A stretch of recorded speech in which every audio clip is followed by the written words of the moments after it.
이 시간 우리에게 주시는 하나님의 말씀은 누가복음 6장 27절에서 38절까지의 말씀입니다. 누가복음 6장 27절에서 38절까지의 말씀, 하나님의 말씀을 경청하십시오.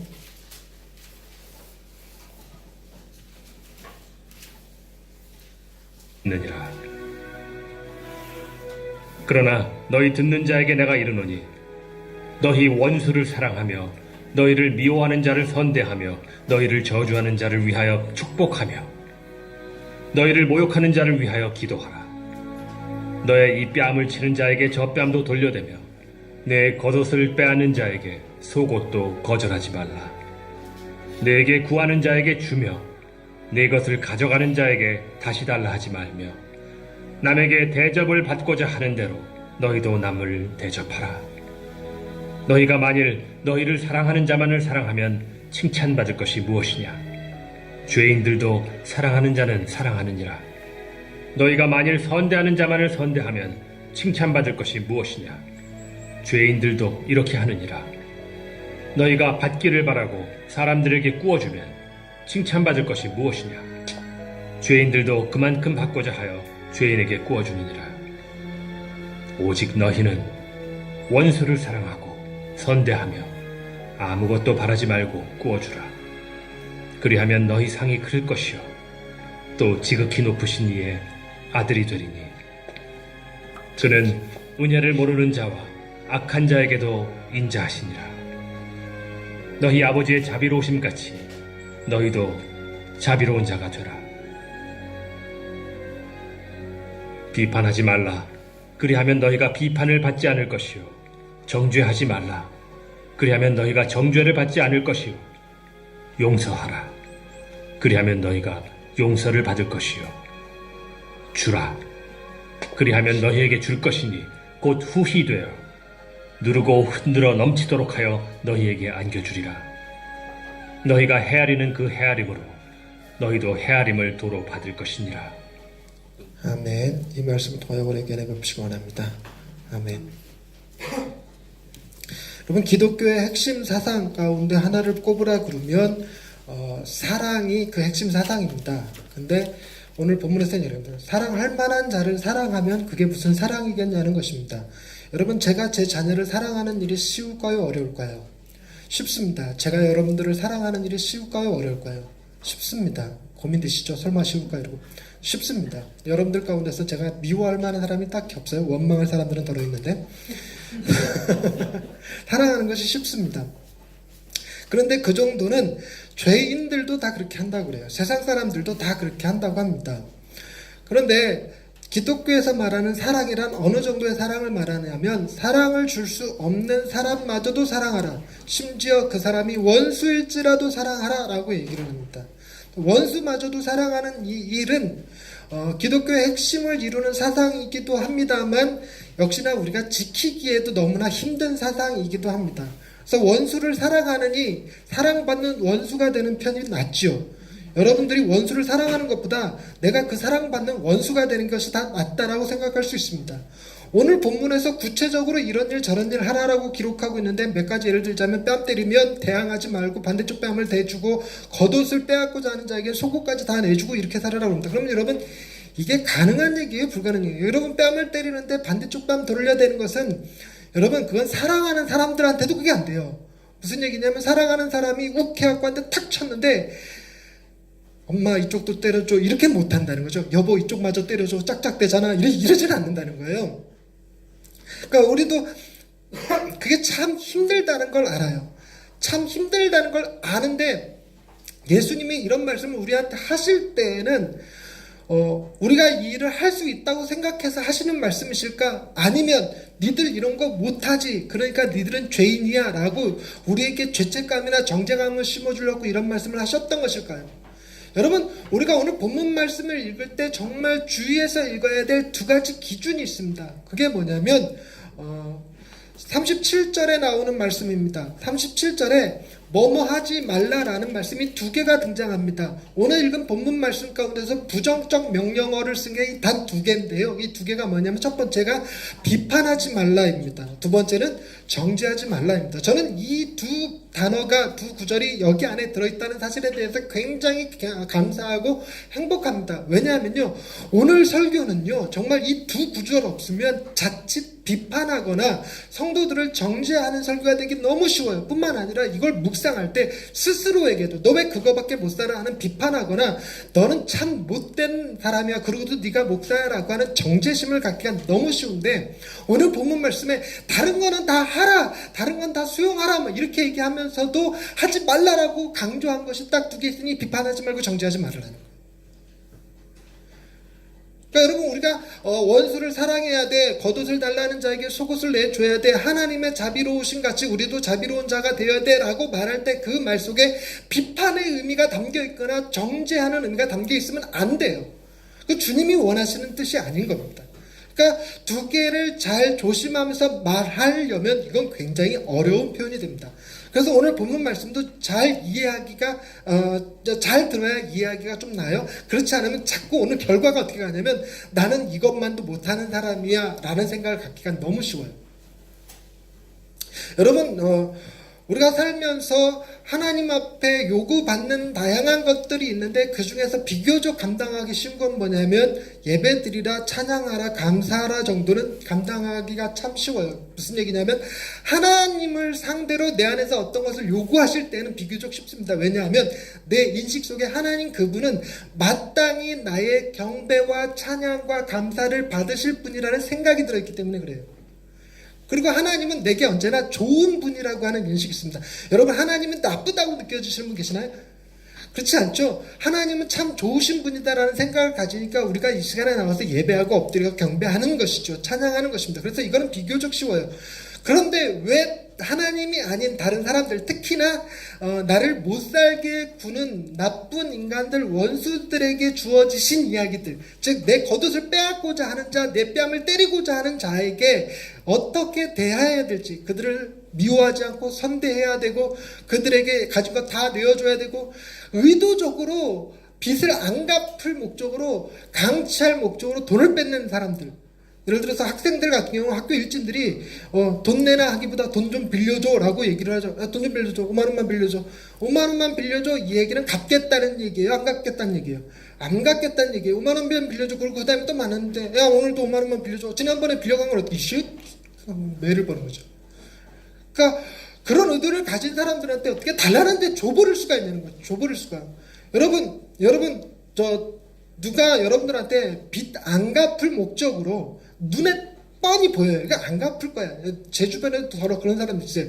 되게 친인척들 가운데 하나씩 있지 않으세요? 그러니까 그런 사람들이 돈 좀 빌려달라고 말할 때 둘 중에 하나인 경우를 택해 보십시오. 아예 돈이 없어서 빌려줄 능력이 없을 때, 그때랑 내게 빌려줄 돈이 있고 빌려줘도 내가 먹고 사는 데는 지장이 없을 정도로 돈이 있을 때, 둘 중에 어느 게 좋으세요? 돈이 없어서 안 빌려주시는 게 좋겠습니까? 돈이 있어서 빌려주고 떼이는 게 좋으시겠습니까? 그러니까 여러분들은 여태까지 살면서 돈 떼이신 거는 그것 때문에 여러분 뭐 밥을 굶거나 혹은 할 일 못하고 그랬던 적 별로 없으시고 병원을 못 가거나 그러신 적이 별로 없으실 거라고 생각이 들어요. 그런 경험이 있으신 분들에게는 참으로 안타깝다는 말씀을 드리면서, 그런 경험이 없으실 것 같아요. 그러면 우리가 돈 떼인 경험이 있다는 얘기는 우리에게 감사의 조건이 됩니다. 차라리 없어서 못 주는 것보다 있어서 드리는 것이, 떼이는 것이 차라리 낫겠다 싶은 생각이 들어요. 근데 그거는 나중에 드는 생각이고, 떼이고 나면 일단 속쓰림 법입니다. 속쓰림 법이에요. 그런데 또 다른 문제는 이런 겁니다. 주님께서 우리에게 말씀하실 때 오른편 뺨을 치는 자에게 왼뺨을 돌려주고 겉옷을 달라는 자에게 속옷을 내주고 하는 것을 말씀에 근거하여 실천은 할 수 있겠죠. 한두 번쯤은 실천할 수 있을 겁니다. 제가 오늘 이 설교를 하고 여러분이 나가자마자 오른편 뺨을 딱 맞으면은 순간적으로 왜 왼뺨 돌려대라 그랬어? 오늘은 돌려대지 하고 딱 돌려댈 수 있어요. 그런데 그거를 두고 하나님이 말씀 지켰네 라고 하실까요? 하나님은 우리가 오른쪽 뺨을 때리는 자에게 다른 쪽 뺨을 돌려대는 행위를 요구하시는 것일까? 아니면 뺨을 치는 자에게 보복하지 않는 마음, 뺨을 치는 자를 미워하지 않는 그 마음을 원하실까? 하나님은 마음을 원하시죠. 세희가 너무 잘 알아. 마음을 원하시는데 우리의 마음은 그렇게 작동 안 해요. 우리는 떼이는 건 고사하고 잃어버린 것도 속상한데, 잃어버린 것도 속상한데 떼기까지 하면, 그것도 얻어맞고 떼기까지 하면, 그러면 정말 하나님 말씀을 실천하려고 해도 마음이 받쳐주지 않습니다. 그래서 오늘 본문 말씀은 참으로 불편해요. 불편한 가운데서도 여러분, 한국 성도님들이 너무너무 좋아하는 구절이 오늘 본문 말씀에 들어있거든요. 어떤 구절을 참 좋아하시냐면요, 38절 말씀을 너무너무 좋아해요. 함께 읽어보겠습니다. 시작. 주라 그리하면 너희에게 줄 것이니 곧 후이되어 누르고 흔들어 넘치도록 하여 너희에게 안겨주리라. 너희가 헤아리는 그 헤아림으로 너희도 헤아림을 도로 받을 것이니라. 뒷구절은 싹 떼버린 채 앞에 것만, 주라 그리하면 후이되어 누르고 흔들어, 그래도 넘치도록 채워주신다. 넘치도록. 여러분, 하나님께서 여러분들한테 넘치도록 채워주시는 일이 쉬울까요? 어려울까요? 넘치도록 채워주시는 일 쉽습니다. 왜냐하면 여러분들은 그릇이 종작이라서 웬만큼 그냥 던지면 웬만한 건 다 흘러 넘쳐요. 대신에 뭐가 자주 일어나냐면 곧잘 고갈됩니다. 곧잘 사라져버려요. 그래갖고 처음에 여기 주일날 은혜 받고 나가는 것 쉬운데, 나가서 차라도 한번 살짝 기스라도 나면 그 종자기를 확 뒤집어 엎어버려요. 그렇죠. 우리 마음이 드럼통에 하나 들어있어서 하나님이 넘치도록 채워주시면 어디 가서 꽝 부딪혀도 드럼통에 물이 찰랑하고 넘쳐버릴지언정 고갈되진 않습니다. 고갈되진 않아서 그다지 미워하지 않을 수 있어요. 뭐와 같냐면 로또에 당첨돼서 집에 한 100억 좀 있으면 누가 와서 뒤에 내 차를 들이박아도 그닥 그렇게 크게 슬프지 않아요. 그 나를 받은 차도 고쳐줄 수 있어. 당신 차도 고쳐줄까요? 100억 갖고는 안 돼요. 한 1000억쯤 있다면, 1000억쯤 있다면 그렇지 않을까, 이렇게 마음 상태가. 그런데 반대로 뭐는 또 채우기 어렵냐면요, 욕심은 채우기 어려워요. 여러분, 인간의 욕심은요, 마치 블랙홀 마냥 아무리 부어도 채워지지 않습니다. 만족되지 않아요. 여러분, 우리 마음속에 그 욕심이라는 것이 채워지지 않는 이유는 우리가 그렇게 생겨 먹었기 때문입니다. 뒤집어서 말하면 우리가 그렇게 생겨 먹은 건 누가 그렇게 만들었기 때문이에요? 하나님이 우리를 그렇게 만들어 놓았기 때문에 웬간한 거 가지고는 우리의 욕심이 채워지지 않습니다. 채워지지 않아요. 우리는 늘 언제나 부정적인 생각을 갖고 삽니다. 여러분, 초등학생들은 중학생 언니 오빠들이 부러워요. 중학생 되면 고등학교 언니 오빠들이 부럽고, 고등학생이 되면 뭐 미팅 나가고 동아리 활동하는 대학생 언니들이 너무너무 부러워요. 대학생 되면 취직한 선배들이 부럽고, 취직한 사람들은 결혼한 선배들이 부러워요. 결혼한 선배들은 애 낳고 애 육아휴직 낸 선배들이 부럽습니다. 늘 언제나 인생이란 그렇게 가요. 내가 한때 부러워했던 그 삶을 내가 살고 있음에도 불구하고 그때가 돼도 만족하지 않습니다. 우리는 그렇게 돼 있어요. 왜 하나님이 우리를 그렇게 만드셨냐면, 여러분, 우리가 만약 채워지는 사람이라면, 만족이 가득 차는 사람이라면 하나님을 찾지 않을 거기 때문에 그렇습니다. 그럼 반대로 또 이런 생각도 해보겠습니다. 그럼 하나님이 내 안에 들어오면 만족할 수 있을까? 여러분, 하나님이 우리를 만드실 때 하나님 당신을 우리 안에 받아들이면 우리가 만족할 수 있도록 설계를 하셨을까요? 그래도 우리의 욕심은 블랙홀이라 하나님으로도 채워지지 않는 사람을 만들었을까요? 여러분들이 설계자라면 여러분들은 어떠시겠습니까? 여러분, 제가 설계자라면 나만 있으면 행복할 것 같이 만들 것 같아요. 근데 우리는 우리의 마음에 하나님이 아닌, 하나님이 주실 수 있는 다른 어떤 것을 요구하기 때문에 결코 만족을 모릅니다. 그것에 만족해버리면 안 돼요. 하나님으로 만족해야 되는데 하나님 아닌 다른 것으로 만족할 수 없게끔 만들었어요. 그런 측면에서 여러분, 후이되어 누르고 흔들어 넘치도록 주신다라고 말할 때 그것이 우리에게 은혜라면 종작이라서 금방 채워지고 말 것이지만, 여러분, 우리의 욕심이라면 다른 것으로는 절대 채울 수 없어요. 오직 뭘로만 채울 수 있다? 뭘로만? 하나님으로만 채울 수 있도록 우리가 설계되어졌기 때문에 이 말씀의 의미에는 뭘 주시겠다는 얘기냐면 당신 자신을 주시겠다는 의미가 들어가 있는 거예요. 후이되어 넘치고 후이되어 누르고 흔들어 넘치도록 할 수 있는 것은 오직 그분뿐입니다. 그래서 우리는 답을 너무 잘 알아요. 하나님이 우리에게 누굴 주셨는지. 하나님이 당신 아들을 주셨어요. 당신 아들을 주시고 우리에게 성령을 부어주시고 당신 자신을 주셨어요. 우리가 그 하나님을 받아들일 때 비로소 우리가 만족할 수 있는데 우리의 생각은 딱히 필요 없는 게 그분이죠. 딱히 필요 없는 게 그분. 그런데 여러분, 비판하지 않고 정죄하지 않기 위해서는 하나님 이외에 다른 어떤 것을 내 마음을 두게 되면 불가능합니다. 하나님 아닌 다른 것으로 여러분에게 돈이 많으면 여러분 스스로를 비판하고 정죄하게 돼요. 여러분 돈이 많다고 해서 실제로 1,000억이 있다고 해서 빌려가서 갚지 않을 목적으로 돈 빌려가는 사람들한테 정말 아무런 불평 없이 원망 없이 꿔줄 수 있을 것 같으세요? 한두 번은 그럴지 몰라도 번번이 그러면 자식 새끼라도 미운 거예요. 자식이 시집가서 친정에 올 때 와서 된장 퍼가고 고추장 퍼가고 한두 번 그러는 거 예뻐요. 자랑할 만합니다. 동네방네 돌아서 이 미친년이 또 퍼갔어 이럴 수는 있어요. 이러면서 막 자랑 아닌 자랑을 하시게 되는데 번번이 그러면 자식 몰래 이사가지. 고추장 된장 퍼가더라도 봉투는 하나 놓고 가야 될 거 아니에요. 봉투는 다음번 된장 담글 그 원재료 값이라도 놓고 가야 될 거 아니야. 자식이라도 그럴진데 여러분 우리가 1,000억이 있든 10억이 100억이 있든 그 아무 소용없는 얘기가 되는 거거든요. 그러니까 우리가 하나님 아닌 돈으로 채우게 되면 우리 계속 속 좁은 인간으로 살게 돼요. 비판받고 정죄할 만한 사람이 돼요. 하나님으로 채워져야지만 비로소 그러지 않을 수가 있는데 여러분 이런 생각을 해보십시다. 여러분 음주운전 하지 마세요. 음주운전. 아멘? 음주운전 하시는 분들 서지사님 음주운전 하지 마세요. 음주운전 하지 마. 제 말이 우습게 들려요? 근데 제가 만약에 목사인데도 불구하고 음주운전으로 어제 딱지 끊고 구치소 갔다 왔는데 오늘 이 얘기하면 서지사님이 뭐라 그래요? 아멘 그렇지 않고 디나 좀 잘해 뭐 이럴 거란 말이죠. 즉 오늘 우리 본문 말씀을 읽으면서 원수를 사랑해? 겉옷을 달라는 자에게 속옷을 줘? 비판하지 마라? 정죄하지 마라? 달라는 자에게 꿔줘? 그냥 줘? 그렇게 요구하시는 당신은 그럴 수 있습니까? 답은 어떻습니까? 이걸 요구하시는 그분은 하실 수 있는 분인가요?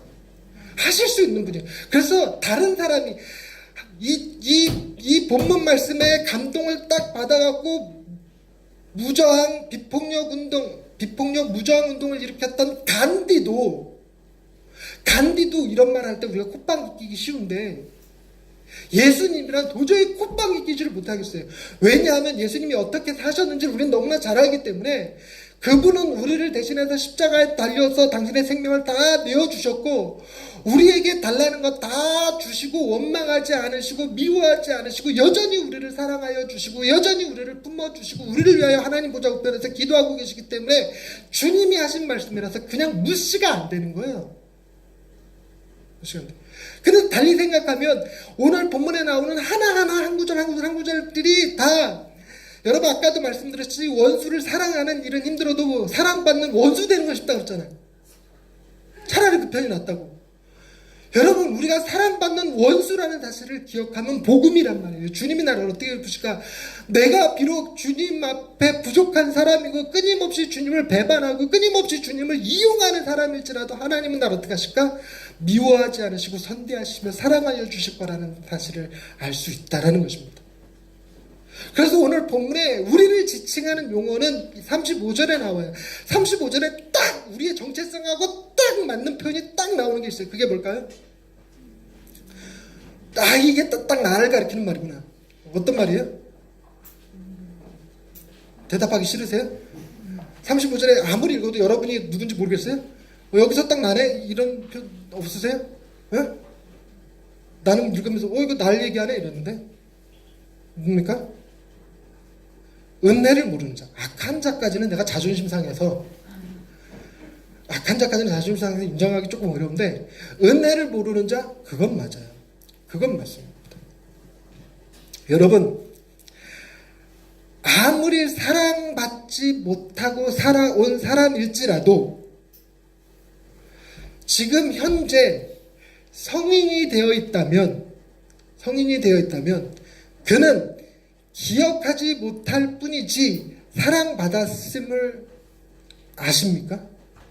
부모에게 버림받아서 고아원에서 자랐다 하더라도 지금 현재 성인이 되어 있다는 얘기는 누군가가 내가 어릴 적 대소변을 가리지 못할 때에 기저귀 갈아준 사람이 있었고 내가 일해서 옷을 살 능력이 없을 때 내게 옷을 주어서 입힌 사람이 있었고 내가 일해서 밥을 먹을 수 있는 상황이 아닐 때 내게 값없이 밥을 먹여준 사람이 있었기에 오늘의 성인이 됐지.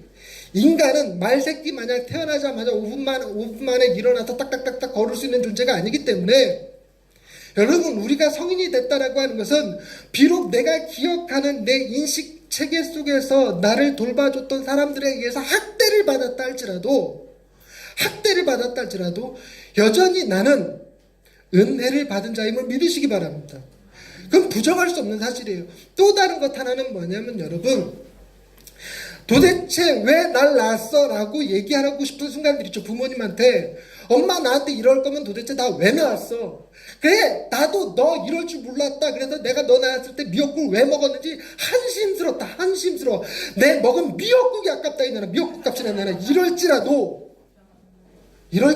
여러분 놀라운 사실은 뭐냐면 이 세상에 존재한 사람만이 영원한 천국을 누릴 수 있습니다. 이 세상에 존재하지 않았으면 영원한 천국을 기대할 수도 없고 누릴 수도 없어요. 내 비록 이 땅에 태어나서 학대 속에 서러움 속에 살았다 할지라도 내 인생 이야기 눈물 젖은 이야기 책으로 써내면 전집 10권짜리가 나온다 할지라도 불쌍한 인생이 아닌 것은 그가 이 땅에 살아있었기 때문에 이 땅에 존재했었기 때문에 그 역시 영원한 아름다운 천국을 누릴 수 있는 사람이 되었다는 거예요. 또 다른 사실은 여러분 우리는 관계 속에서 무슨 생각을 하기가 너무너무 쉽냐면 저 인간만 없으면 좋겠어. 저 인간만. 그런 사람들이 있어요. 너무너무 미운 사람들이 있습니다. 정말 내 인생에 가시같은 인간들이 있어요. 가시같은 인간들. 그런데 너무나 주님이 말씀하셨듯이 자기 원수가 집안 식구라고 할 만큼 집안 식구들 속에 그 사람들이 있어요. 여러분 원수 중에 차차주 원수가 김정은이라고 하더라도 내 옆에 있는 김정은이 아닌 이상은 내게 하등 문제되지 않아요. 히틀러가 싸가지 없고 히틀러가 못된 인간이라고 할지라도 나와 뭔 상관이야. 그러나 내게 직접적으로 영향을 주고 있는 내 새끼, 맨날 내게 욕만 해대는 내 아버지, 끊임없이 나를 괴롭히는 직장 상사, 그런 사람들이 내 주변에 있어서 너무 괴로워서 저 인간만 없으면 좋겠다 그러는데 여러분 꼴찌의 법칙이라는 거 아십니까? 꼴찌의 법칙 무슨 얘기냐면 전국에서 전교 1등 하는 애들만 모아갖고 한 반을 만들면 그 반에 1등이 있고 또 누가 있어? 꼴찌가 있어요. 전 학교에서 꼴찌하는 애들만 모아서 한 반을 만들면 그 가운데 1등이 있고 꼴찌가 있습니다. 그래서 우리 반에 꼴찌하는 애 개 빼면 꼴찌가 없는 거야? 그 다음 꼴찌가 있는 거예요. 여러분 꼴통 내 주변에 이 꼴통 하나만 없었으면 좋겠어. 그 꼴통 빼면 또 어떤 인간이 그 꼴통 자리 차지합니다. 꼴통 자리 차지. 그래서 인생이라는 게 여러분 꼴통이 없을 수가 없어요. 여러분 꼴통이 내 아내 내 남편이 아닌 것만 해도 감사해. 근데 여러분 내 주변에 사람이 하나도 없으면 내 남편이 꼴통입니다. 이거 알아듣나 모르겠네. 그러니까 그 인간이 꼴통 짓을 해주기 때문에 내 남편이 꼴통이 아닌 거지. 그 인간 없으면 내 남편이 꼴통이에요. 하는 짓이. 그런데 너무너무 감사한 것은 뭐냐면 여러분 이 땅에 존재해서 아버지한테 학대받고 살았다 할지라도 여러분 이 심리 연구하고 사람의 마음을 연구하고 연구해보면 아버지가 자식을 사랑하는데 학대해요.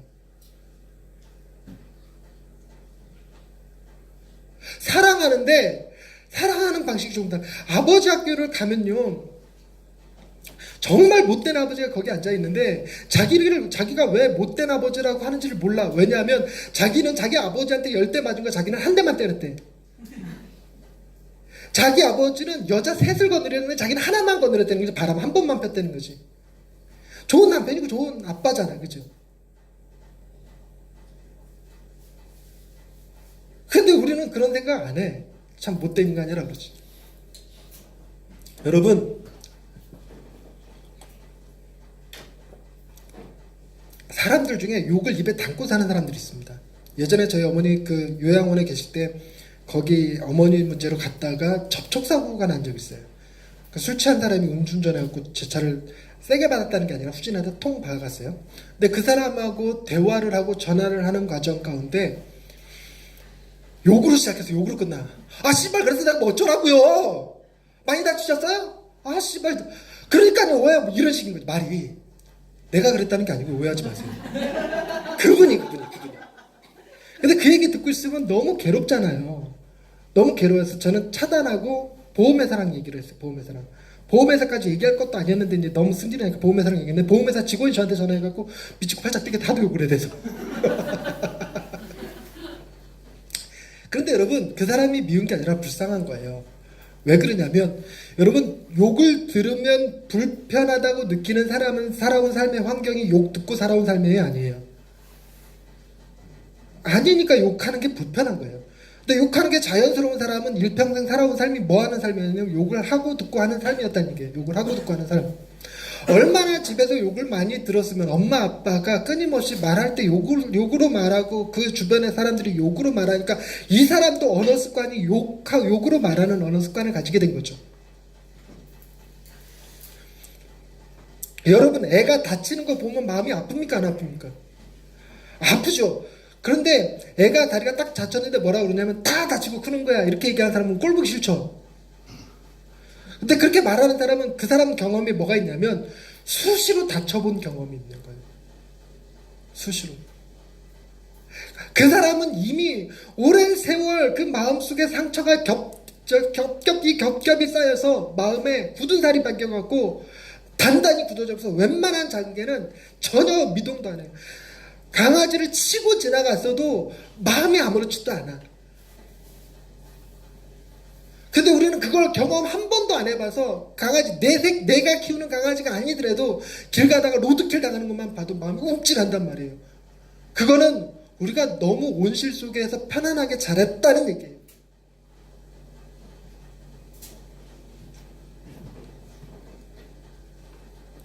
그런데 여러분, 하나님이 욕하는 그 사람과 욕하지 않는 나를 누굴 더 사랑하실까요? 오늘 본문 말씀에 의하면 오히려 누가 더 사랑받기 합당한 사람이요? 욕하는 사람이 오히려 사랑받기 합당한 사람이겠죠. 오늘 본문 말씀을 빗대어서 본다면. 그러면요, 여러분, 하나님이 그 사람에게도 이런 요구하실 겁니다.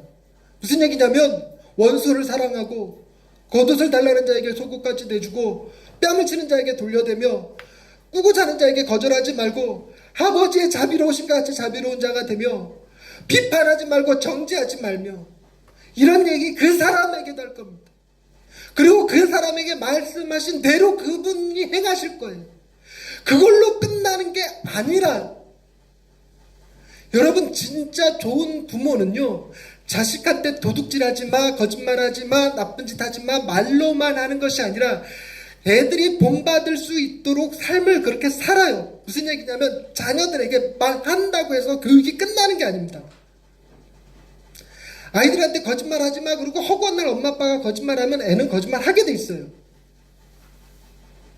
더 나아가서 또 뭐도 있냐면요, 정말 좋은 부모는 애한테 거짓말하지 말라 그러고 본인도 거짓말하지 않고 정직하게 사시면서 애가 거짓말할 수 있는 환경을 만들지 않아요. 무슨 얘기냐면 내가 이것을 깼어. 엄마가 저 사랑하고 아끼는 꽃병을 깼어. 근데 엄마가 이걸 깨면 나를 때려 죽일 것 같은 생각이 들면 거짓말하게 돼 있어요. 근데 평상시 엄마가 아무리 아끼는 화병이라도 화병보다 더 귀한 게 너야 이 소리 하고 살았으면 정직하게 얘기할 수 있다고요. 여러분, 그 유명한 일화가 있잖아요. 미국의 링컨 대통령이 어릴 적에 아빠가 너무너무 아끼는 그 마당에 있는 나무를 도끼로 잘라버렸어요. 아버지가 보고 이거 누가 잘랐냐 그러니까 링컨이 정직하게 제가 잘랐습니다. 제가 베어버렸습니다. 딱 그랬더니 아버지가 용서를 했대요. 왜 용서했는지 이유 아세요? 링컨 손에 도끼 있었거든.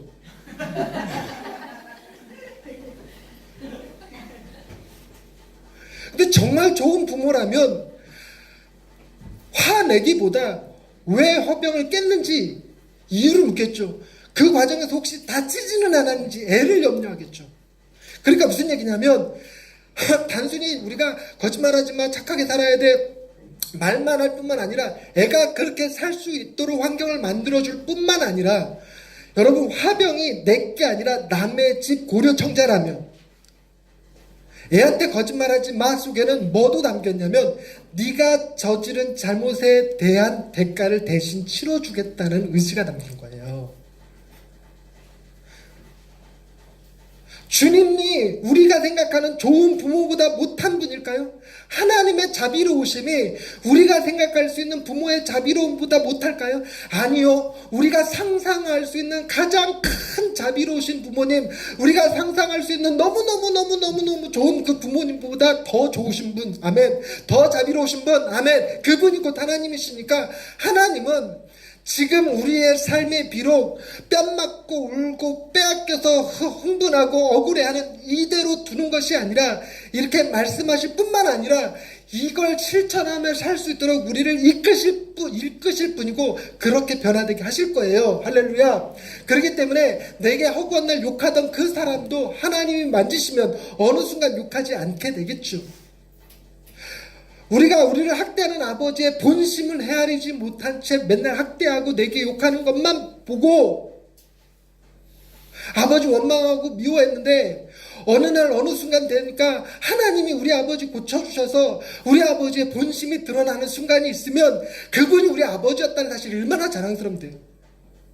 되게 어느 때 그런 일이 나면 자식이 크게 다치거나 뭔 일 생기면 그런 학대하고 억압받던 아빠들이 츤데레 성향이 나타나서 모든 걸 뒤집어 쓰는 그런 게 나와요. 뭐 그런 일이 아니더라도 우리는 기대하는 바가 있죠. 하나님이 준비해 놓으신 그 나라에 가면 우리 어머니도 내가 미워했던 성품들, 내가 감당하기 어려웠던 성품들이 싹 고쳐진 상태로 나를 가장 사랑했던 그 순간의 어머니의 모습으로 존재하실 거예요. 이런 어머니가 없었으면 어쩔 뻔했겠는가 싶을 순간이 있을 거란 얘기예요. 무슨 얘기냐? 우리가 이 땅에 존재했다는 것 자체만으로도 그 나라를 누릴 수 있는 자격이 주어지니까 감사한 일이지만 내게 그 꼴통 같은 그 인간이 있었다라는 사실이 없는 것보다 있었다라는 사실이 감사할 날이 와요. 그래서 꼴통이 아니라 정말 깊은 사랑의 관계를 맺게 할 거예요. 어쩌면 웃으면서 얘기할 거예요. 저 우리 밑에서 살 때 참 꼴통 좀 많이 했지. 미안해. 내가 본심은 그게 아니라 자꾸 그렇게 표현이 돼서 미안해. 이럴 날도 있을지도 몰라요. 우리 눈에서 눈물을 씻기고 관계를 개선시키고 개선 정도가 아니라 회복시키시고 변화시키실 날이 올 거란 말이에요. 상상을 해봅시다. 어떤 공동체가 있는데 그 공동체가 원수를 미워하지 않고 꿔달라는데 주고 뺐는데 주고 비판하지 않고 정죄하지 않고 그런 사람들로, 그래서 아버지 하나님의 자비로움과 같이 자비로운 성품을 가진 사람들이 모여 살면 얼마나 행복할까요?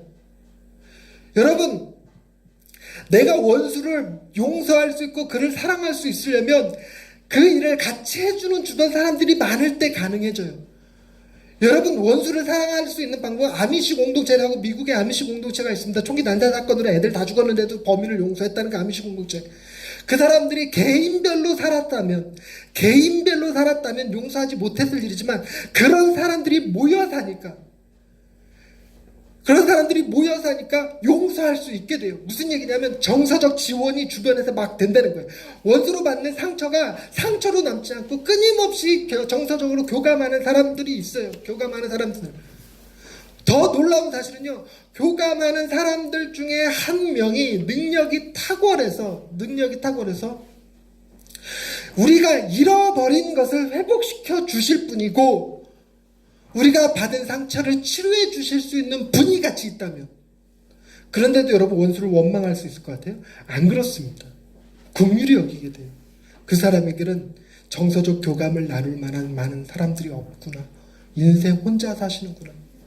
그 사람이 받은 상처 치료해 줄 만한 우리 주님 같은 분이 안 계시구나 하고 위로하게 돼요. 그래서 아미시 공동체 실제로 범인 총기 난사 사건을 일으키고 그 범인도 자살을 했는데, 그 총기 난사 사건의 범인의 그 가족들을 찾아가서 위로해 줬어요. 그 범인의 장례식장에 찾아가서 그 가족들을 위로해 줬어요.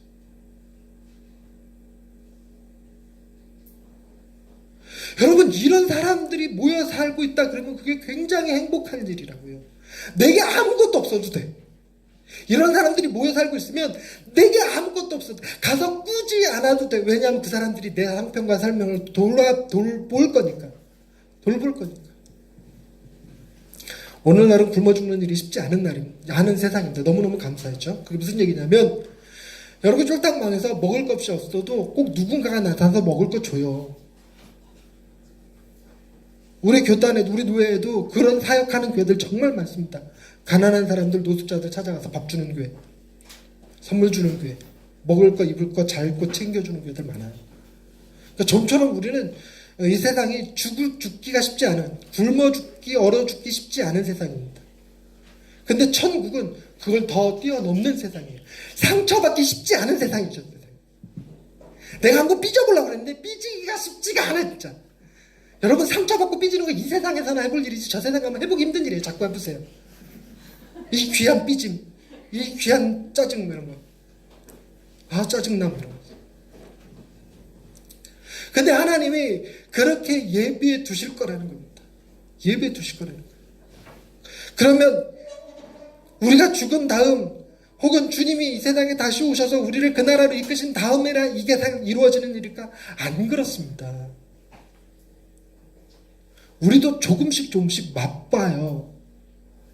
어디서 맛보죠? 이런 삶을 사신 주님 바라보면서 맛봐요. 이런 삶이 가능하구나 하고 맛봐요. 내가 원수였구나, 내가 은혜를 모르는 자였구나, 내가 악한 자였구나. 그런데도 불구하고 내게 거절하지 않으시고 나를 사랑하시고 나를 선대하시고 나를 비판하지 않고 나를 정죄하지 않으셨구나. 이를 깨닫는 순간 일시적으로나마 나도 나에게 악한 일을 행하는 자들에게 선한 마음 낼 수 있어요. 더 놀라운 것은 그 주님, 우리를 위하여 그 고통, 그 험한 일을 다 겪으신 그분을 내가 너무너무너무 사랑하게 되면, 내가 그분을 나의 아이돌로 선포하고 사랑하게 되면 닮아가고 싶어져요. 흉내내고 싶어져요. 그분이 빼앗길 때 빼앗는 자를 원망하지 않았던 것처럼 한 번쯤 해보고 싶어져요. 무슨 얘기냐면, 완벽하게 이런 삶을 살지는 못할 거예요. 이 세상에 살면서 완벽하게 살지는 못할 거예요. 그러나 아예 못 살지도 않을 겁니다. 이게 감사한 거예요. 우리가 예수님을 몰랐다면 단 한 번도 시도해보지 않았을 그 일들, 우리가 예수님을 알지 못했다면 단 한 번도 기대를 가져보지 못했을 그 일들을 우리는 주님을 알므로, 우리가 주님의 말씀을 들음으로, 주님의 사랑을 경험함으로 우리는 이런 삶을 기대할 뿐만 아니라 가끔씩, 비록 가뭄에 콩나듯이 일지라도 가끔씩 그런 모습이 우리 가정 속에 보이고 우리 교회 속에 보이고, 어쩔 때 정말 감격스럽게도 내가 사는 이 마을에서 볼 때도 있고 이 나라 안에서도 볼 때가 있다라는 사실입니다.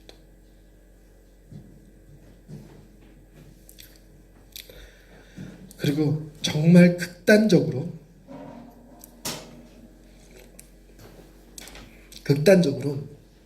단 한 번도 이런 삶을 이 땅에 살면서 경험하지, 내가 살아보지 못한다 할지라도 우리는 좋은 것을 좋게 볼 줄 아는 눈을 가지게 되었어요. 누군가가 이런 삶을 살면 다른 사람들은 모르는데 우리는 보고 느껴요. 이상하게 그분에게서 예수님이 보이는 것 같다. 어떤 소설이나 혹은 영화 속에서 남들은 보고 그냥 못 느끼고 지나가 버리지만 저 안에 진정한 천국의 모형이 비춰진 것 같다. 여러분, 아름다운